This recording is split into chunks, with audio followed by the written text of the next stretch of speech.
جھنگ میں دریائے چناب کے سیلابی ریلی نے بڑی تباہی مچائی ہے۔ سینکڑوں دیہات پانی میں ڈوب گئے، درجنوں دیہاتوں کا زمینی رابطہ منقطع ہے۔ متاثرین بے یار و مددگار ہیں، شدید پریشانی کا شکار ہیں۔ فصلیں اور گھروں کے سیلاب میں بہہ جانے سے مشکلات مزید بڑھ گئی ہیں۔ ہمارے نمائندے عمر فاروق متاثرین کے ساتھ موجود ہیں۔ عمر فاروق، بتائیے گا متاثرین کے کیا کہنا ہے؟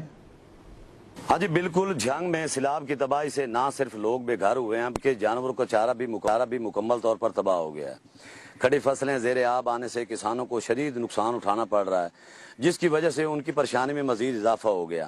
ہمارے ساتھ کچھ شہری موجود ہیں، ان سے جانتے ہیں جی کیا مسئلہ ہے آپ کے اس علاقے میں؟ ساڑھے جو دانے ہیں وہ رڑ گئے، ڈنگر جو ہیں وہ بھی رڑ گئے، مکان 10-12 وہ بھی ڈھہ گئے، تے کوئی شاید ساڑی بچی نہیں، تے ساڑھے کوئی امداد ہی کوئی نہیں کرتا پیا، ساڑھے کوئی پوچھتا ہی کوئی نہیں چلتا ہی پیا کہ کہا نے کہ کرنا نے کہ نہیں کرنا، اور اسی کہڑے پاسے جائیے جی؟ جی آپ بتائیے کیا مسئلہ ہے؟ مسئلہ ہے جی کہ پانی آیا، ہر شہر روڑ کے لے گیا، مکان بھی ٹہ گئے، گھر بھی، ہر شہر ٹہ گئی، جانور مر گئے، رڑ گئے، کوئی شے نہیں انہوں دے کول، کنک بھی نہیں، کوئی شے نہیں، فصلیں تباہ ہو گئی ہیں۔ مہربانی کر کے حکومت انہوں دی مدد کرے۔ جی بالکل، حالیہ سیلابی صورتحال نے جھنگ کے کاشتکاروں کو معاشی اور سماجی طور پر بالکل مفلوج کر دیا ہے۔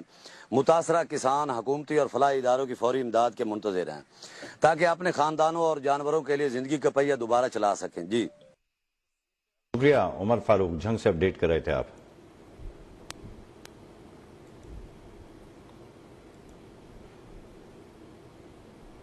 ملسی میں سیلاب میں پھنسے ہوئے ایک ہی خاندان کو پولیس اور